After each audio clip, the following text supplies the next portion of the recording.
sini rohanai dari taro disuruh asa tapamuai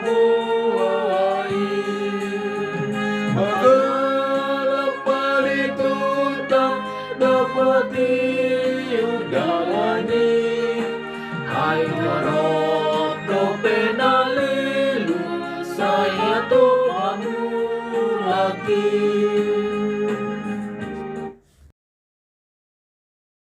Dua. Kasih karunia dan damai sejahtera dari Allah Bapa dan dari anaknya Tuhan Yesus Kristus menyertai kamu sekalian. Amin. Salam saudaraku. Mari kita mendengarkan firman Tuhan yang tertulis dalam kitab 2 Korintus 4 ayat yang ke-6. Sebab Allah yang telah berfirman, dari dalam gelap akan terbit terang. Ia juga yang membuat terangnya bercahaya di dalam hati kita, supaya kita beroleh terang dari pengetahuan tentang kemuliaan Allah yang nampak pada wajah Kristus. Aidi bata nama dokon marsinodang hati ronisian hakulumuni ibana dopati rohon rohanami pabisar parminotoan disangap ni di bata na di bagasan buhi ni Kristus. Demikianlah firman Tuhan.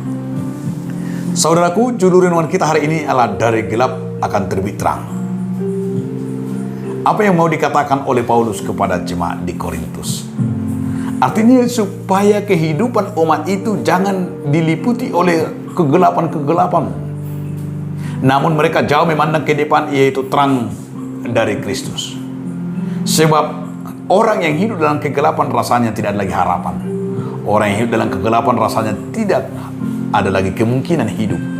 Dan orang yang dalam kegelapan tentu dia selalu merasakan semuanya kegagalan, kesalahan, dan trauma yang merasakan hidupnya terus dalam kegagalan. Namun orang percaya itu diingatkan oleh Paulus harus seperti mentari yang terbit di pagi hari. Artinya pada waktu Tuhan yang indah, yang dia menerangi dan bercahaya dalam hati kita, dia akan meniranya. Itulah firman Tuhan. Oleh karena itu, satu-satunya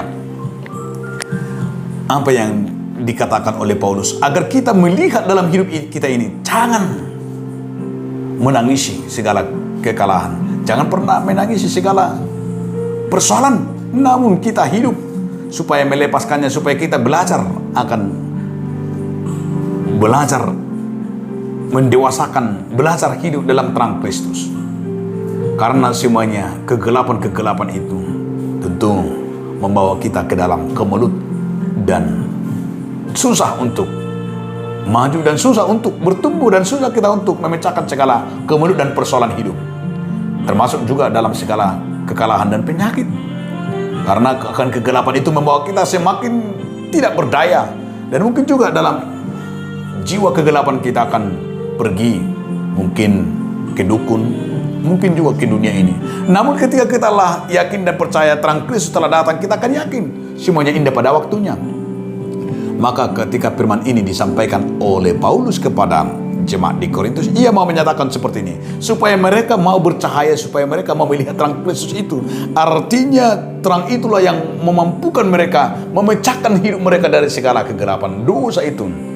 Tetapi Paulus mau mengajak jemaat di Korintus itu supaya totalitas hidup orang percaya itu, totalitasnya dimampukan dari jiwanya, yaitu mau belajar tentang terang itu. Dari gelap akan terbitlah terang. Gelap itu dosa dan kelemahan kita. Namun ketika kita tergantung kepada firman, itulah terang akan mengalahkan kegelapan itu, akan memberikan sinar mentari, sinar kehidupan, dan membuka kepada kita rahasia terang itu bersinar jernih dan terbuka. Yang kedua, kegelapan itu adalah menutupi. Kegelapan itu adalah kejahatan, nafsu dunia. Namun terang itu menghancurkan. Terang itu adalah membongkar bayangan-bayangan kejahatan itu. Terang itu akan membawa kita untuk hidup lebih memampukan, di mana kita diingatkan agar kita melihat segala keindahan. Terang Kristus itu membawa kita kepada kebenaran, dan hanya firman Tuhan jaminan untuk itu dalam terang. Yang terakhir, cahaya Kristus itu akan menaungi hati kita, di mana Paulus menyatakan kepada jemaat di Korintus bahwa Yesus Kristus Tuhan kita adalah terang yang menerangi hati manusia, sehingga setiap orang yang percaya kepadanya melalui firman ini akan membawa kita kepada terang, dan hidup kita berjalan di jalan Tuhan. Amin. Terima kasih Tuhan Yesus Kristus atas firman-Mu, supaya kami tetap berjalan dalam terang Kristus. Amin.